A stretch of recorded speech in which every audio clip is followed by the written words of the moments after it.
Supriyati, NIM-nya T2019-8109. Saya akan memberikan materi tentang vitamin dan mineral. Disimak baik-baik ya. Vitamin. Apa sih vitamin itu? Vitamin itu nutrisi organik, berbanding terbalik dengan mineral. Mineral itu nutrisi yang anorganik. Di sini vitamin melayani berbagai fungsi biokimia dan fisiologis. Tetapi organisme ini tidak mampu memproduksi sebagian besar vitamin itu sendiri. Selanjutnya, klasifikasi vitamin. Berdasarkan kelarutannya, vitamin diklasifikasikan sebagai larutan dalam air dan larutan dalam lemak. Contoh larutan dalam air ada vitamin B kompleks dan vitamin C. Sedangkan larutan dalam lemak ada vitamin A, vitamin D, vitamin E, dan vitamin K. Selanjutnya, karakteristik larut air dan larut lemak. Yang pertama, larut air. Senyawa hidrofilik. Sudah jelas dengan namanya hidrofilik, yaitu suka dengan air. Yang kedua, penyerapan pasif. Dia mampu menyerap dengan pasif dan difasilitasi di dalam usus. Yang ketiga, metabolisme dan ekskresi yang relatif cepat. Nah, jika dia kelebihan, maka tidak dapat disimpan di dalam tubuh, tetapi harus diberikan secara terus-menerus melalui diet. Setiap kelebihan diekskresikan dalam urin. Yang keempat, berfungsi sebagai koenzim dan kofaktor dalam reaksi enzimatik, juga sebagai transporter molekuler. Selanjutnya, larut dalam lemak. Senyawa hidrofobik. Senyawa hidrofobik itu tidak suka dengan air ya. Yang kedua, terdiri dari unit kecil, isopren. Sudah jelas di situ ada struktur isopren. Yang ketiga, membutuhkan lemak untuk penyerapan atau penabur dan malabsorpsi lemak yang menyebabkan kekurangan. Yang keempat, dia itu bisa diikat di tubuh. Dan yang kelima, dia melayani banyak fungsi seperti vitamin A dan vitamin D, khususnya berfungsi sebagai hormon. Nah, mereka itu tidak bertindak sebagai koenzim. Selanjutnya kita akan membahas salah satu vitamin yang larut dalam lemak dan larut dalam air. Jadi untuk vitamin yang larut lemak, yang pertama itu adalah vitamin A, bisa disebut dengan retinol. Nah, vitamin A itu sebenarnya adalah istilah generik yang mencakup beberapa macam komponen seperti retinol, retinal, dan retinoik acid atau asam retinoat. Jadi 3 komponen kimia ini semua kita bisa disebut dengan vitamin A, di mana yang paling aktif dan besar perannya dalam tubuh itu adalah retinal dan retinoik acid atau asam retinoat. Retinol memiliki 2 fungsi utama. Yang pertama, fungsi hormonal. Fungsi hormonal ini sebagai retinoik yang merupakan hormon yang mengatur ekspresi gen. Yang kedua, ada sebagai pigmen untuk mata dengan retina. Mau apapun bentuknya, yang penting yang harus menjadi provitamin atau precursor vitamin A itu adalah B-karoten. Nah, kita sering temukan B-karoten itu pada makanan-makanan yang berpigmen seperti wortel, dan dengan adanya B-karoten ini kita bisa menghasilkan retinol melalui enzim yang kita sebut karotin deoksigenase. Kalau ini sudah dihasilkan atau retinol sudah dihasilkan, maka dia bisa mengalami proses oksidasi retinal. Dan retinal ini nantinya akan dioksidasi secara lanjut menjadi retinoik acid. Dan kedua bentuk inilah retinal dan retinoik acid yang memiliki peran penting. Apa perannya? Kalau retinal berfungsi sebagai membentuk suatu pigmen yang sangat penting di dalam tubuh dan pada penglihatan, seperti sinyal ke otak. Untuk retinoic acid itu sendiri memiliki fungsi hormonal dan dapat mempengaruhi ekspresi gen. Selanjutnya ada vitamin hiper dan hipo. Dari vitamin yang larut lemak dan larut air. Nah, hipovitaminosis itu terjadi pada diet yang tidak memadai dan malabsorpsi lemak, diet rendah lemak, penyakit hati atau kantong empedu, penyakit usus yang tidak meradang. Hipervitaminosis itu juga sering terjadi dalam vitamin yang larut dalam lemak, terutama A dan D, karena dapat disimpan di dalam tubuh. Contoh yang pertama ada vitamin A. Jika vitamin A itu berlebihan, maka bisa terjadi toksisitas, yaitu sistem saraf pusat. Kalau terjadi pada ibu hamil, bisa menyebabkan cacat pada bayinya. Sedangkan jika kekurangan vitamin A, maka akan muncul rabun senja atau serothalmia. Selanjutnya vitamin D. Jika vitamin D itu berlebih, maka menyebabkan kontraksi pembuluh darah atau peningkatan tekanan darah.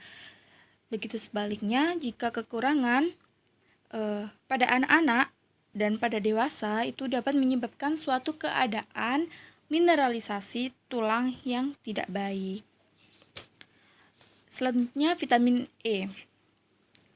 Jika berlebihan vitamin E-nya, maka akan mengganggu koagulasi vitamin K dan terjadi pendarahan. Jika kekurangan, ini jarang ditemukan, tetapi jika ada kekurangan yang berlebih, maka akan menyebabkan masalah pada sistem saraf. Vitamin yang larut dalam lemak terakhir yaitu vitamin K. Jika vitamin K itu berlebih, jarang ditemukan ada vitamin K yang berlebih, hampir tidak ada. Tetapi jika kekurangan, maka akan mengalami pendarahan yang berlebih, gangguan pembekuan darah, dan juga terjadi pada beberapa bayi yang baru lahir. Selanjutnya ada vitamin yang larut dalam air, ada vitamin B kompleks dan vitamin C. Vitamin B kompleks itu terdiri dari vitamin B1, vitamin B2, B3, B5, B6, B7, B9, B12, dan vitamin C. Yang pertama ada vitamin B1. Jika vitamin B1 ini berlebih, itu belum ditemukan adanya vitamin B1 berlebih, tetapi jika kekurangan vitamin B1, maka akan muncul beriberi dan Wernicke-Korsakoff syndrome atau kelainan jiwa. Akan tetapi jika terlalu berlebih sekali, maka vitamin B1 itu dapat mengganggu perut dan menyebabkan alergi. Dan juga bisa membuat bibir itu menjadi biru dan sesak nafas. Yang selanjutnya ada vitamin B2. Juga jika kelebihan itu belum adanya ditemukan ya. Jika kekurangan maka akan menyebabkan radang ujung mulut dan radang pada lidah. Akan tetapi vitamin B2 ini dengan dosis yang tinggi maka akan dapat menyebabkan urin menjadi warna kuning keorenan. Nah, selain itu berpotensi juga menyebabkan diare, meningkatkan frekuensi urin, dan memicu reaksi alergi. Alerginya seperti gatal-gatal, bengkak pada wajah, bibir, dan lidah. Vitamin B3, jika kelebihan maka akan menyebabkan hepatotoksitas dan menimbulkan gatal-gatal juga, sakit perut, kemerahan pada kulit yang diikuti pusing, terutama di wajah, lengan, dan dada. Juga bisa sakit sendi, diare, atau meningkatkan detak jantung menjadi lebih cepat. Tetapi jika kekurangan maka akan menyebabkan pellagra yang ada dermatitis, dementia, diare, dan death.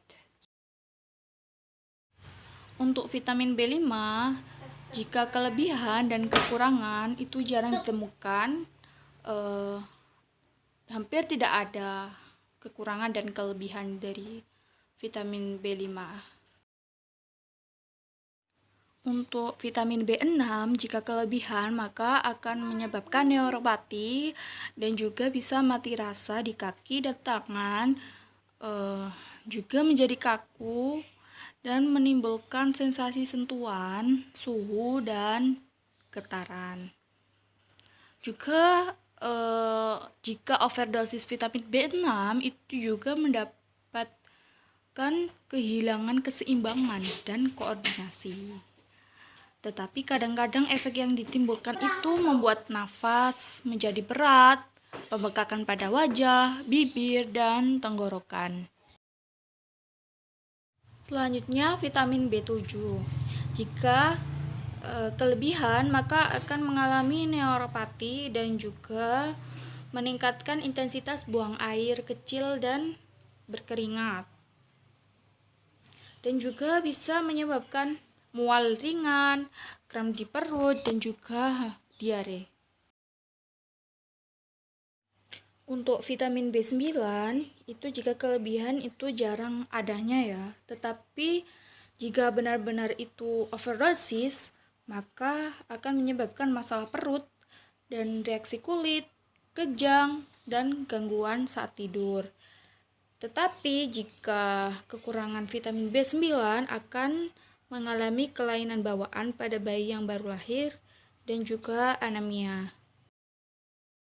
Selanjutnya untuk vitamin B12, ini jarang atau hampir tidak ada, tetapi jika terlalu overdosis maka akan meningkatkan resiko terkena kanker prostat dan juga kerusakan pada saraf optik. Jika kekurangan vitamin B12 maka menyebabkan juga anemia. Yang terakhir adalah vitamin C. Jika kelebihan vitamin C maka akan mengalami gangguan pencernaan seperti diare, mual, muntah, sakit kepala, batu ginjal, insomnia, sakit kepala, dan mulas. Jika kekurangan maka akan menyebabkan pendarahan pada gusi dan membran mukosa.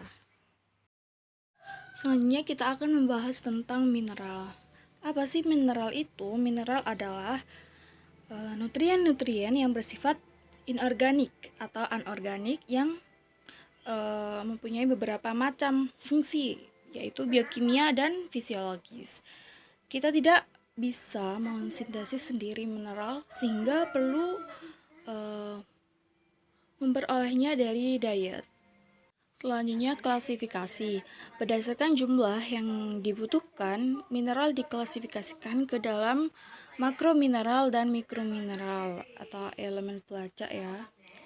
Bedanya jika makromineral itu diperlukan dalam jumlah yang besar, sekitar lebih dari 100 mg per hari, dan jika mikromineral itu diperlukan dalam jumlah yang kecil, sekitar kurang lebih dari 100 mg per hari.